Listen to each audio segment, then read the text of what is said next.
Stop romanticizing your stress habits. They're not personality traits, they're coping mechanisms. Habits don't actually feel small. That quirky thing you do, the one people joke about.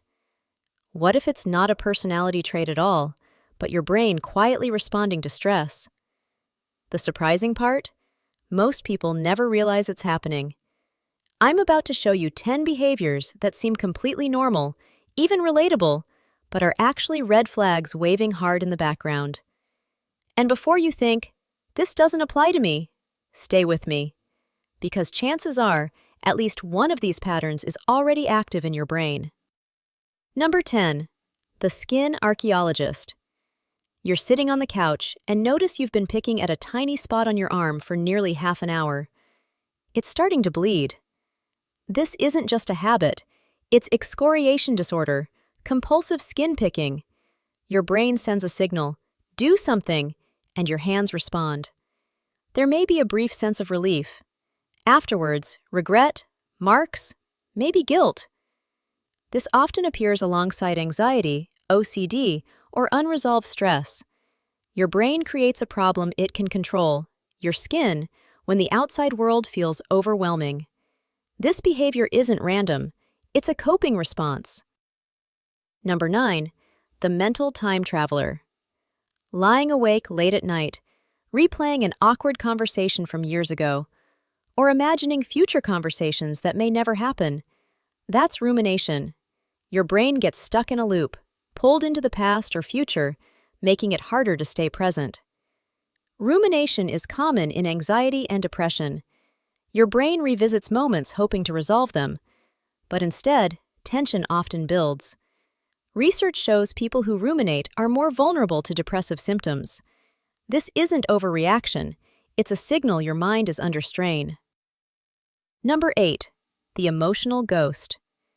You share exciting news, and someone responds with a flat, "Oh, cool." Or you notice your own reactions feel muted. A close friend is upset, and you feel strangely detached. This is emotional blunting. Your brain has turned the volume down on feelings, often after prolonged stress or depression. From the outside, you may seem calm. Inside, there's distance, like watching life through a fogged window.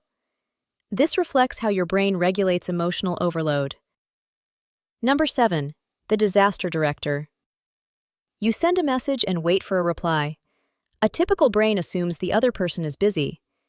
But sometimes your mind jumps straight to worst-case scenarios. They're upset. "I said something wrong. This means something." This is catastrophic thinking. Your brain takes a small spark and turns it into a full storyline. Noticing this pattern creates space to step back and soften the stress response. Number 6. The approval addict. A minor critique, or a delayed response, feels heavier than it should. This is often linked to rejection sensitivity dysphoria, common in people with ADHD. Your brain reacts intensely to the possibility of rejection. Even a distracted glance can feel personal. This heightened sensitivity is exhausting. Understanding it allows you to meet these reactions with awareness instead of self-judgment. Now let's look at 5 more behaviors that often fly under the radar. Number 5. The ritual prisoner. You check the door lock 6 times before leaving. Lose count, and you start again. Or you carefully line up items on your desk every morning. If something feels off, tension spikes. What looks like organization is sometimes an urgent internal rule system. This is obsessive-compulsive behavior. The rituals briefly reduce anxiety, like an invisible safety mechanism. Break the pattern, and stress flares back up. Relief is temporary, often pulling you into repetition that consumes time and energy. Number 4. The joy thief. Your favorite snack doesn't hit the same.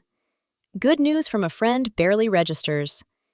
This is anhedonia, a reduced ability to feel pleasure. Your brain's reward system isn't responding at full volume. In social moments, you may feel slightly disconnected, even while smiling along. This isn't indifference. It's a sign your nervous system is stretched thin. Number 3. The reassurance junkie. You ask for confirmation again, even though you already know the answer. This is excessive reassurance seeking. It's not about information, it's about calming uncertainty. Each time it works, your brain leans on it more. Repeating small concerns isn't attention seeking. It's an attempt to regain emotional safety in an uncertain moment. Number 2, the choice paralytic. You spend 40 minutes scrolling through options and choose nothing. In a store aisle, at a restaurant. What if I choose wrong? This is decision paralysis. Your brain is searching for certainty that doesn't exist. Time passes, opportunities stall. Awareness is the first step toward easing this loop. Number 1, the human slot machine. You act on impulse before thinking it through. This points to impulse control challenges. Urges fire before risk evaluation kicks in. Recognizing this pattern allows safer, more intentional choices without shame. So, there you have it. 10 behaviors that feel normal but quietly signal stress in the brain. If any of these sound familiar, ask yourself, where do I recognize this pattern in my own life? These aren't personality flaws, they're internal signals, like a dashboard light, letting you know your system needs attention. Noticing them is the first and most powerful step toward change.